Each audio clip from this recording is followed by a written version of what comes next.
A proud day for one Lancashire Grow Your Own project this week. Last Wednesday saw the official opening of the community garden at Whitpark in Rosendale. Incredible Edibles Rosendale welcome their patron, Christine Walkenham from BBC Gardeners World programme.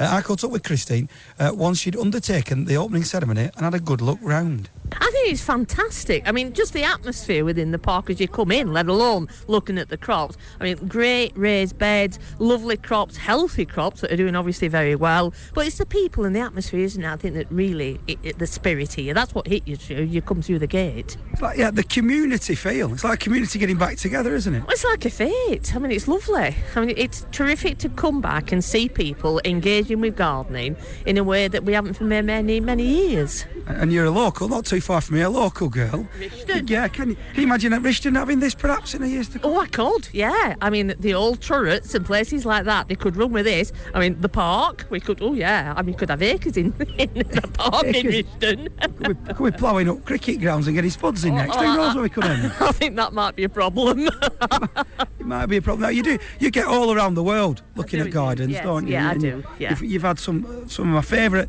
ever TV and radio moments of involved. I've got to say, and I'm not just saying that, because you're so down to earth.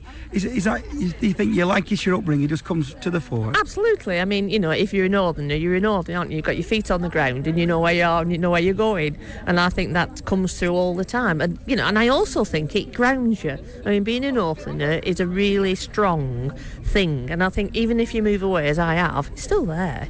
And everybody says, typical northerner, you. Is it just that? What do they mean? Do they mean that we're blunt, or that we tell them as it is, or? I think there's a bluntness. There's you do tell them as there is. I mean, you only have to ask my friend that's with me at the moment. She's forever going on typical Lancashire. And I also think there's an honesty and an integrity, to be honest, that comes from being in the north. And I think that because of the community spirit and how we was brought up. I think we're much more respectful of people, to be honest. And I think we're much more in tune with what people really want. Do you know, I think honesty and integrity, I think that's reflected in our gardens as well, don't you think? It is in our gardens, and also, we don't get that much vandalism. I mean, in the past, if we'd done this in this park, it would have been ripped up. But now people are leaving it because they're beginning to realise the value of growing. They're beginning to value the community spirit that it brings, the camaraderie, the sense of achievement. I mean, gardening brings all sorts of things to you. There'll be people here that'll be looking at some of these crops and thinking, hey, I didn't know that what rocket looked like. And that's what I eat in my salad. And, look at those sweets. Hey, they're really good. And it's an educational thing. And I think for a lot of people, a lot of adults are frightened of saying they don't know, and it's because we've had a couple of generations that haven't been in touch with things and they don't know. I mean, my sister-in-law came down to me on one occasion, recently, and she said, what are those trees in your garden? And I said, what trees? And she said, in the veg garden you've got some trees. I said, no, I haven't. He said, you've got some trees in the veg garden. I said, no, I haven't. And I went up and there were Brussels sprout plants. Now, when I took the Brussels sprout off, she knew full well what it was, but she'd never seen a Brussels sprout plant. Now she's nearly my age. Now that's scary. It is very, very scary. But when you think that, there are some people that are not into gardening at all, and my brother and sister-in-law certainly aren't, or weren't. I mean, they are now because they're gardening in France. But, up until that stage, they'd probably never walked through a garden, to be honest, and certainly not through a veg patch. So whose responsibility is it to teach?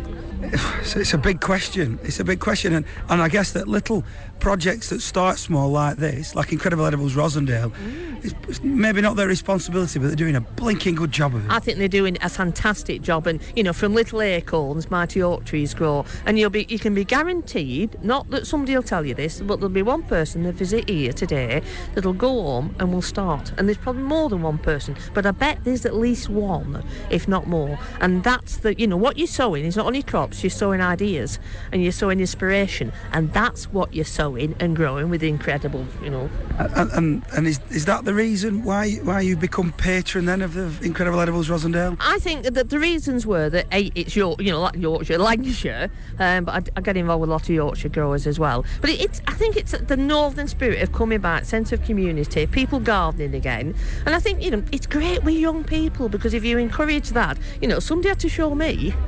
You know, and I can remember the Billy Dawsons and Jack Asher on Rishton Plots, you know, showing me how to garden and telling me I was doing it wrong. Now, you know, if there's a little kid that comes here today and thinks, oh, well, I've not put my plants that close together, or I haven't put them, you know, you're teaching, and I think it's a great sense of giving somebody something that they'll carry for the rest of the days. And all this bunkum in school that, oh, they don't garden when they go to, you know, they grow up. Oh, yes, they do, but there's a gap. You know, you go to school, you get taught, you then go to secondary school, you go off to college or uni or work. It's when you get your first house and you've got your first bit of land and you look at it and you think, oh, hey, I best mow that grass, and oh, perhaps I might want to put some flowers in there, and perhaps I'd grow some vegetables. Now, what was it that teacher told me all those years ago? And it's there. It's there. That seed was planted. It's laid dormant all through those years, but that seed's flipping well there. And it's because some teacher or some parent or some grandparent or a community spirit like this engaged with them. That seed that's planted there, it's schemes like this then that can help that blossom with people who may not have a garden. We're talking back-to-back houses. Still a lot of terraced houses in Lancashire in this area. Yeah, but you see, that's how I started, in a terraced house. And I dug up the paving flags in the backyard and started growing as a kid. So, you know, there's no excuse. There isn't an excuse for not growing. Because you can do it in a little plant pot, you can do it on a windowsill, you can do it in a little fish box. You know, you don't need soil. You can actually improvise. There is no excuse, apart from laziness. Wonderful woman that. We're going to hear more from Christine Wharton later on in the programme.